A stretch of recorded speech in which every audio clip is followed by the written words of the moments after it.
Good morning, students. Welcome to our online class.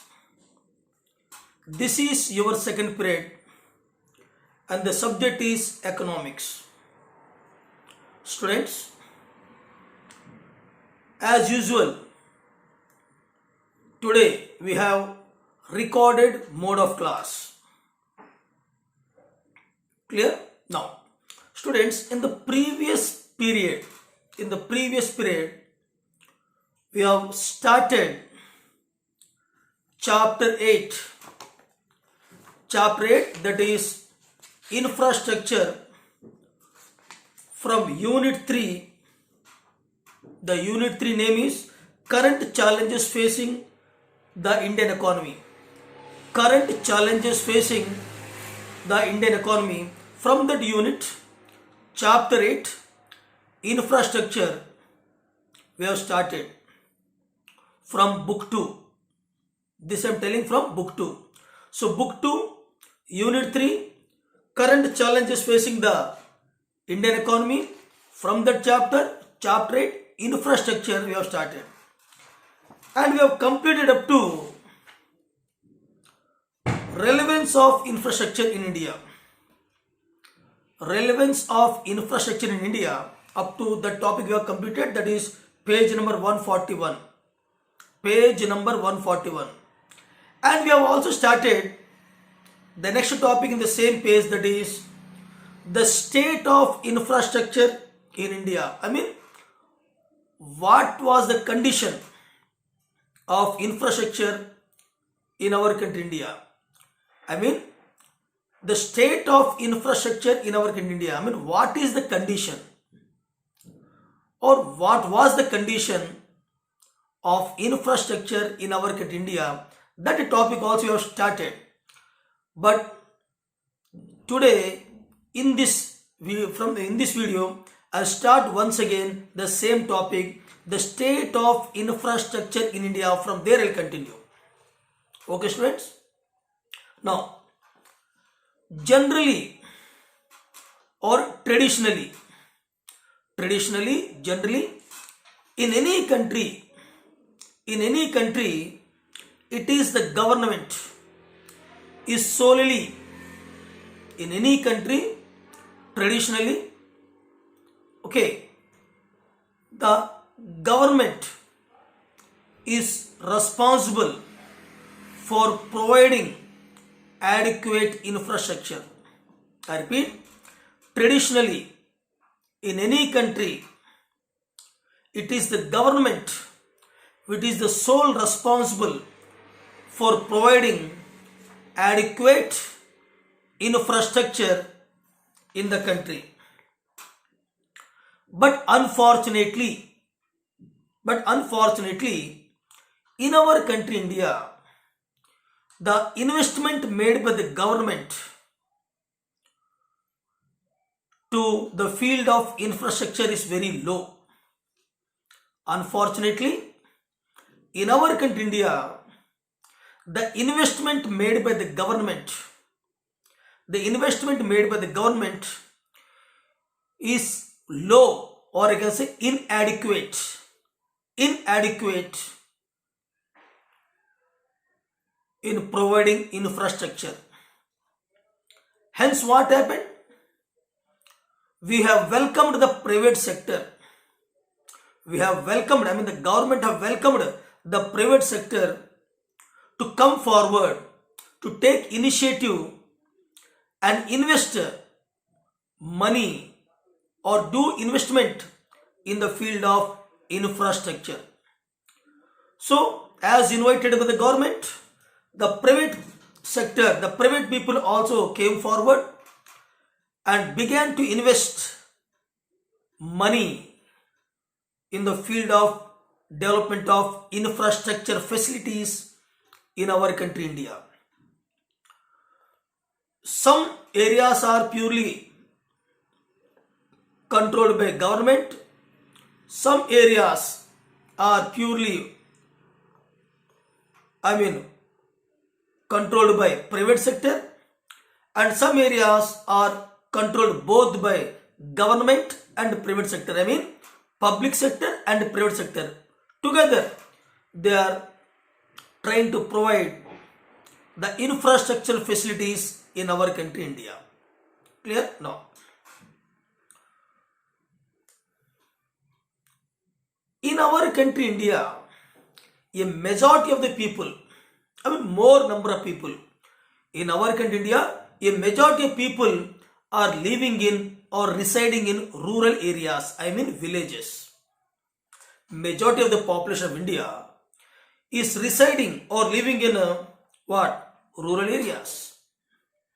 And despite the technological progress, despite the development of science and technology, despite the technological progress or technology or science and development or inventions, still today, you see, still today, rural women, the women who are living in the rural areas, rural women are still using the biofuels. Rural women still in India are using the biofuels as a source of energy. I repeat, majority of the people in India are residing or living in rural areas. Despite the technological advancement, despite the technological progress, despite the inventions and discoveries, still you will see the rural women are using the biofuels as a source of energy in rural areas, such as the firewood. At the same time, agricultural residues, or I can say crop residues. Here, crop residues means the leftover things in the agricultural field are called agricultural residues or crop residues. So here, firewood, agricultural residues, and also the dried cow dung, these three things they are using as a source of energy in their homes in rural areas. Apart from this one, rural women every day they are going long distance by walking in order to fetch the drinking water or potable drinking water. Every day women out in rural areas are traveling a long distance, walking a long distance in order to fetch the safe drinking water. Now, according to 2001 census, I'm talking about according to 2001 census.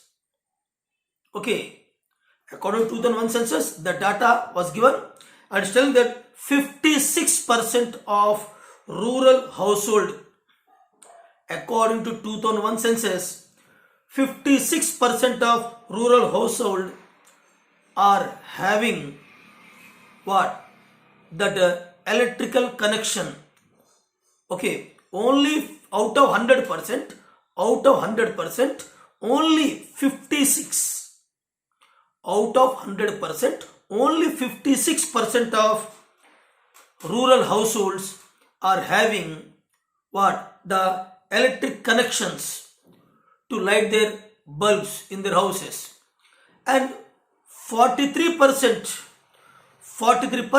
of rural household people still depends upon kerosene, a fuel, just like petroleum, diesel, kerosene, that fuel they're depending upon for burning their lamps in rural areas.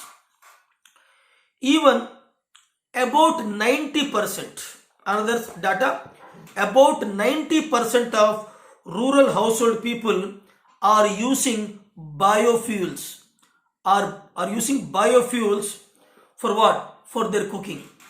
Out of 100%. This I am telling according to 2001 census data.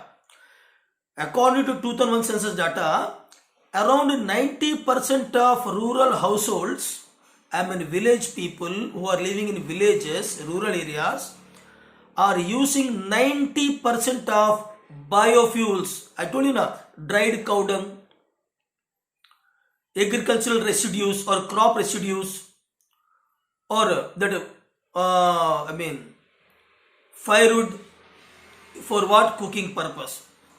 And remaining 10% that using other source of energy for cooking. Next one, the tap water. You know, tap water where the municipality or municipal corporation in any city or town, they're supplying water for drinking. That's called municipal tap water. So in rural areas, only 24%. In rural areas, only 24% of household people are able to access the tap water. Remaining 76% of rural people are depending upon other sources, other open sources like rivers, canals, ponds, streams, etc. From rivers, canals, ponds, streams, etc. they are collected. So coming back once again, students, I said only 24% of people who are living in rural areas are able to access tap water, whereas remaining 76% of rural household people are depending upon open sources of water for drinking. Your open source of water for drinking means your rivers, canals, ponds, streams, lakes, etc. From these open sources, the rural household people are able to collect the water, river water, okay, for drinking purpose. Similarly, out of 100% of rural people, only 20% of rural people are able to access what? Improved sanitation facilities. Improved sanitation facilities are used by this rural people, okay. Now, so only 20% people in rural areas are able to access improved sanitation facilities, whereas 80% people are not able to access that one. Fine. Now students, we are moving to our next page, that is 143. In page number 143, one table is given, that is 8.1 table. 8.1 table in page number 143 is given. This table shows a comparison between our country India and other Asian countries, that what is the state, what is the condition of infrastructure in these countries. Having a comparative study was shown from in the table 8.1, in which India and several other countries were given. Total 7 countries are given. Okay, sorry, total 7 countries are given. So there is a comparison was made that what is the condition of India and other countries in the field of providing infrastructure facilities. If we go through that one, you can easily understand what is the position of our country India. So generally students, in any country, infrastructure is the foundation of development of a country. Infrastructure is always called the foundation for development of any country. It must. So in any country, if infrastructure is good, definitely the country will progress and develop. So infrastructure is the foundation for development of any country. But if you see the table, only 34% of investment is made by India in the field of infrastructure or for the development of infrastructure in India. I repeat, in our country India, the Indian government, the Indian government is investing 34% okay of its GDP. Out of 100% GDP, 34% of GDP our Indian government is investing for the development of, for the progress of infrastructural facilities in our country India, and which is far below than China. Far below than China. China is investing 46%. According to the given table, China is investing 46% of their GDP in what? Providing infrastructure facilities, whereas India is using only 34%. You can compare Indonesia also. Indonesia is investing more than India, that is 35%. So both Indonesia and China, both countries are ahead, better than India in providing or investing their income, from GDP in providing the infrastructural facilities. Now, some economists of India, they're guessing, making predictions. Some economists have projected that in the coming years, in future, our country will become the third largest economy in the world. Some of the economists of India are projecting that in future our country will become the third largest country in the world. Okay, and in the field of what? Economy, our country will become the third largest economy in the world. So like that we are projecting, but projection only not enough. At the same time, government and the private people, they should come forward and invest more and more money in the field of infrastructure. Then only we can develop our infrastructure. The economists, they projected, yes, in future our country will become one of the third largest economy in the world. But to do that one, what should we do? We should try to allocate more and more investment to boost our infrastructure facilities in our country India. Students, whenever the income increases among the people, then the composition of infrastructure also changes in the country. Very, very important point. Whenever the incomes of the people increases,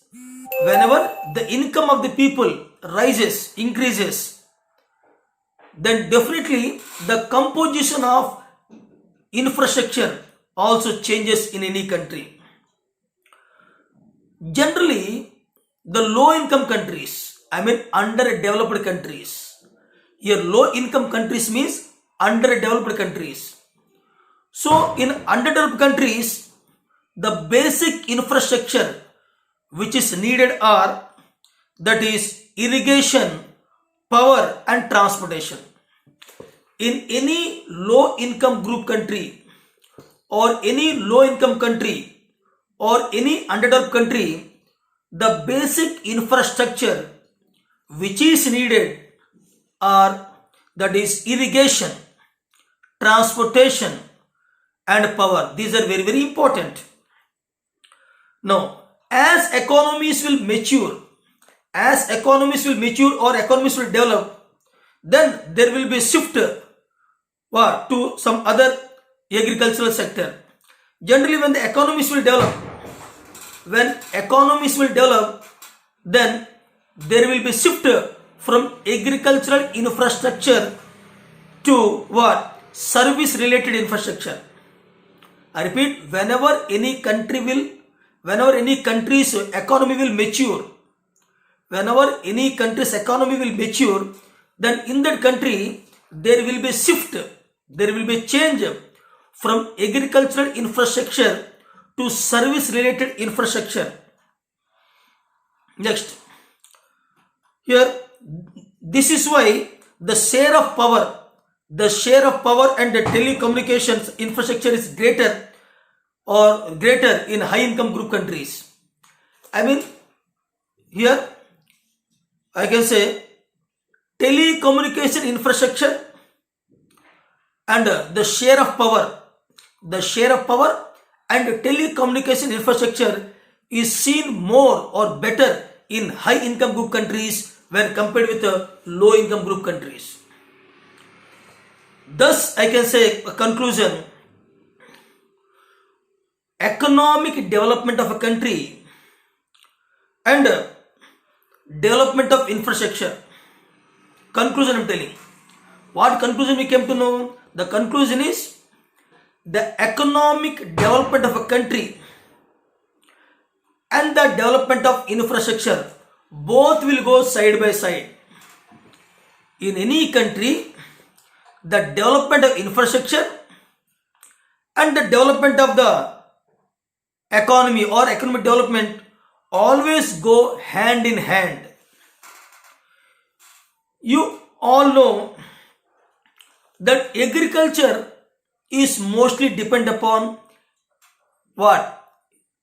Irrigation infrastructure.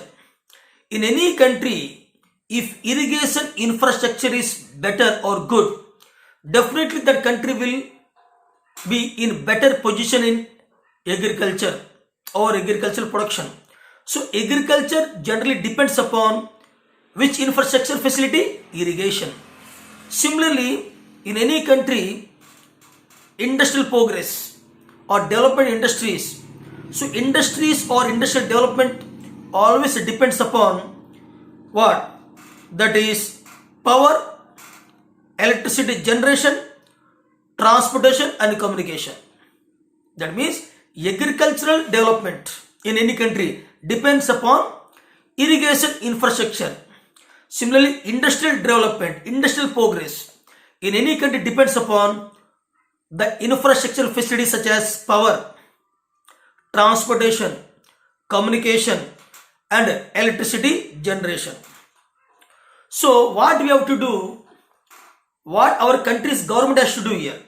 Our country's government has to pay more and more attention, more and more concentration for providing better infrastructural facilities in our country India. Then only our country will achieve economic development. Now coming to our next topic, that is what? Energy. What is energy and what are its sources, types of energy and the state of energy in our country India? All these topics we will read. See, one is what is energy. Our next topic, what is energy? What are the sources of energy? Its sources. The non-conventional source of energy, the conventional source of energy, consumption pattern, how we are consuming, the consumption pattern of commercial energy in India. Okay, then we will go for power, electricity and other topics. Okay, now energy. Students, why do we need energy? Suppose I ask why we need energy. We need energy to do works, to do all sorts of physical works or mental works also. We as human beings, we need energy. We need energy to do all our physical works, physical tasks and mental tasks. And we get energy through our food. Similarly, why do we need energy? We need energy to carry out our day-to-day activities. To carry out our day-to-day activities, For example, agriculture, okay, irrigation, transportation, communication, industries. For all these we need what? Energy. For transportation we need energy. For communication we need energy. For providing irrigation facilities we need energy. I mean, power is very important. Energy is very important. So we need energy in order to carry out our day-to-day activities, or we need to carry out our agricultural activities, industrial activities, transportation, communication, and all other works, related works. Now, energy is a critical aspect of the development progress of a nation, a development process of a nation. In any country,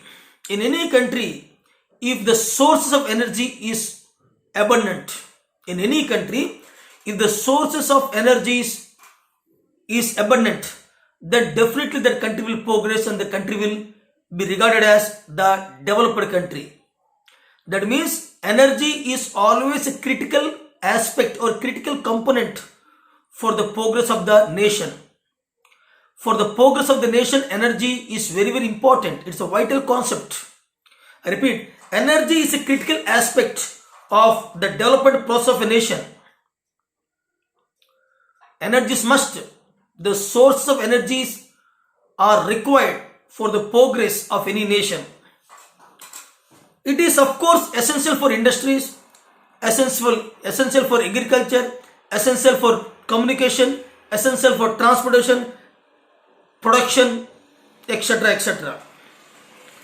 Even energy is also needed in our household to carry out our domestic activities. Energy is also needed to carry out our domestic household works, cooking, lightening. Okay, for cooking, lightening and heating, you are cooking food, you are heating water, you are blowing the bulbs in the house. For that purpose also you need what? Energy. That means, so energy is required in our domestic households also for cooking purpose, heating purpose, okay, and lighting purpose. Now, can you imagine without energy, can you produce goods and services? That is the question. Without the source of energy, without any energy, can you produce any goods and services? Generally, no. Your answer will be no. No, we cannot produce goods and services. We cannot do any production of goods and services without or in the absence of energy. So, energy is must for production of goods and services. For production of goods and services. Now, coming to sources of energy.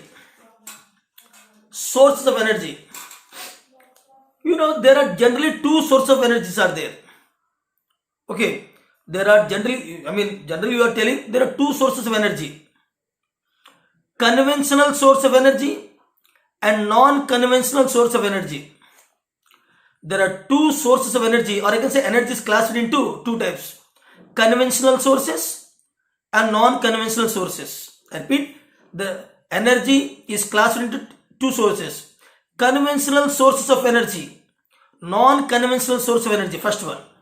In conventional source of energy means all these fossil fuels like coal, petroleum, natural gas, all this comes under conventional source of energy, even firewood also. They are conventional source of energy. These conventional source of energy are always limited in quantities. Their quantities are finite, fixed, limited, and they are inexhaustible. They are exhaustible. Conventional source of energy such as natural gas, fossil fuels, coal, petroleum, the firewood, these are what? Conventional source of energy. Their quantities are always limited and they are always exhaustible sources. And they cause a lot of pollution also. They cause a lot of pollution. Whereas the non-conventional source of energy, they are also available in the nature. For example, solar energy, wind energy, tidal energy, geothermal energy. So solar energy, wind energy, tidal energy, geothermal energy, all these energies are what? Non-conventional sources of energy. They are renewable sources. We can renew them again and again. At the same time, they are eco-friendly. They will not cause pollution. Okay. Now here in this chapter, he said sources of energy. Listen carefully. There are two sources of energies are there. One is commercial and then is non-commercial. You remember this one according to textbook. There are two sources of energies are there. One is commercial, second is non-commercial. Commercial source of energy like coal, petroleum, okay, and electricity. Coal, petroleum, and electricity. These are the commercial source of energy. These are brought and sold in the market and they are being purchased. Here, commercial source of energy are those energies which can be brought and sold. Example, here coal, petroleum, electricity. These are the examples of commercial source of energy which are brought and sold. Whereas non-commercial source of energy, non-commercial, the non-commercial sources are like firewood. Actually, firewood also brought and sold. Even firewood also brought and sold. But he kept under what? Non-commercial. Even firewood also kept under what? Actually, it is brought and sold. But here he kept under what? Non-commercial. So, the non-commercial sources of energies are firewood, agricultural waste, agricultural residues or crop residues. Okay, dried cow dung. These are non-commercial sources of energy. Okay, these non-commercial sources of energy are found in nature or in the forest. Non-commercial sources of energies are found in the nature, forest. Next, going back to the previous one, the commercial sources of energy, commercial which are brought and sold, like petroleum, okay, electricity. Okay, while commercial sources of energy are generally exhaustible, I told you they are exhaustible. Commercial sources of energy are exhaustible. Then you may ask, sir, firewood also, which you kept under non-commercial source of energy, they are also exhaustible. Yes, they are exhaustible, but they can be renewed. You can plant more and more trees. You can plant plants, they'll become trees. Again, you can collect firewood. So, commercial sources of energy are exhaustible. They are exhaustible. Now, only hydroelectric power or hydropower, hydroelectric power. Here, hydroelectric power is generated through water, which is called white coal. Hydroelectric power is also called white coal. This hydroelectric power is called white coal. It is renewable. We can generate again and again. So only one exception is there. So what is it? While commercial sources of energy are generally exhaustible, only with the exception of what? Hydropower. Whereas non-commercial sources of energy are generally renewable. Here firewood renewable, agricultural residues renewable, cow dung, dried cow dung renewable. As long as cows are there, you will get cow dung. As long as you are doing cultivating agriculture, you will have agricultural residues or crop residues. As long as trees are there, if not there you can grow, then also you will get the firewood. So non-commercial sources of energy are renewable, whereas commercial sources of energy are non-renewable. However, both can cause what? Pollution. Commercial sources also cause pollution. Even non-commercial sources like firewood, cow dung, they will also cause what? Pollution. Okay. More than 60% of rural household, or you can say Indian household, not rural, Indian household. More than 60% of Indian households, okay, depends upon the traditional sources of energy. More than 60% of Indian households are depending upon the traditional source of energies, okay, to meet their regular cooking and heating needs, to meet their regular cooking and heating needs. Now coming to non-conventional sources of energy. I told you already, what are non-conventional sources of energy? Those energies which will not cause pollution, which can be renewed, okay, which are available in nature. Example, solar energy, wind energy, tidal energy, geothermal energy. So all these are non-conventional sources of energy. Non-conventional sources of energies are those energies which are available in nature but which can be renewed. They are not exhaustible. They will not cause pollution. They are eco-friendly. Example, solar, wind, tidal, geothermal, etc. etc. Now, we can develop this non-conventional source of energy with the help of the available technology. With the available technology, you can easily generate the non-conventional sources of energies in our country India, which is badly needed in this hour. Now coming to consumption pattern, this one. Consumption pattern of commercial energy. How we are consuming the commercial energies in India. See, I'm reading. In India, commercial energy consumption makes about 74%. 74%. I repeat. In India, okay, commercial energy consumption makes about 74% of total energy consumed in India. Out of 100% of energy, out of 100% of energy which is consumed in India, out of 100%, 74% is what? Commercial source of energy. I mean coal, petroleum, electric power, etc. So out of 100% of energy consumed in India, 74% of energy consumed is what? Commercial source of energy. This includes coal with the largest share of 54%. I mean out of 74, again 54% is coal. I told you out of 100%, 74 energy is consumed comes from commercial source. And out of that 74% of, suppose you think 74% is 100%. Suppose you think 74% is 100% here, then 54% alone occupied by what? Coal. Similarly, 32%, okay, what? Oil, and natural gas 10%. And 2% is what? Hydro energy. I repeat, out of 100% of energy consumed in India, 74% of energy consumed is what? The commercial source of energy is only. Out of 74% of this commercial energy, 54% of energy occupied by coal, 32% by oil, 10% by natural gas, and 2% by, that is, hydro energy, hydroelectric power.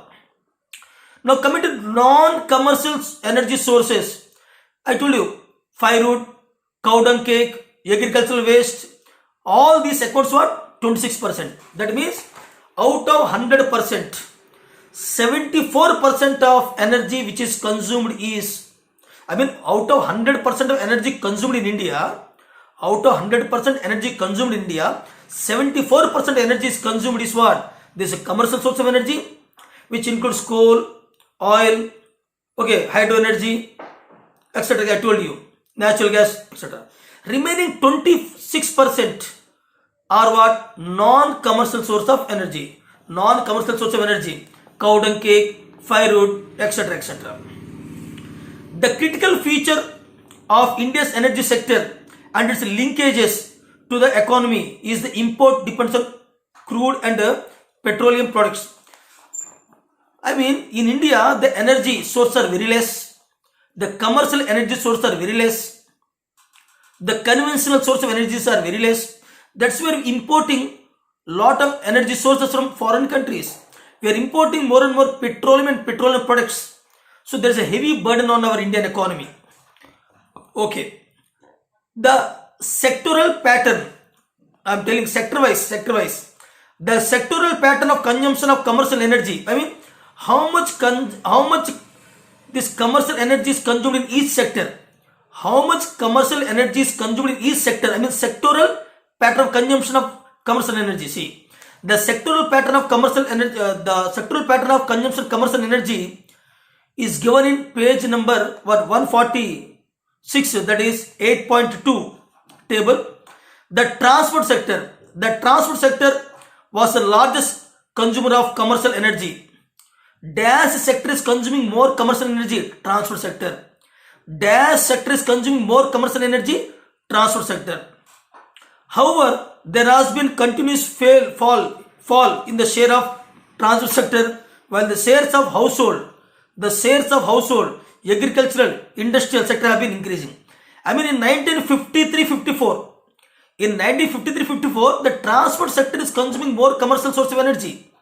But today, if you see, the transport sector is consuming, the consumption of transport sector of the commercial source of energy is declining. On the other hand, the household sector, the agricultural sector, the industrial sector, their consumption of commercial energies are been increasing nowadays. Okay, with the rapid rate of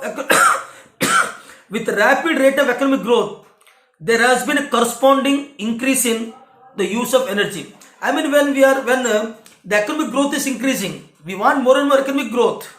When we want more and more economic growth, naturally we have to use more and more, we have to consume more and more energy. That we have to do. So students, up to here today I am stopping here. So next period we will continue power and electricity. So I could not cover this one. So power and electricity I will continue in the next period. Thank you students. I suggest my students to read the textbook once, okay, so that you can understand better. Thank you students. Stay safe.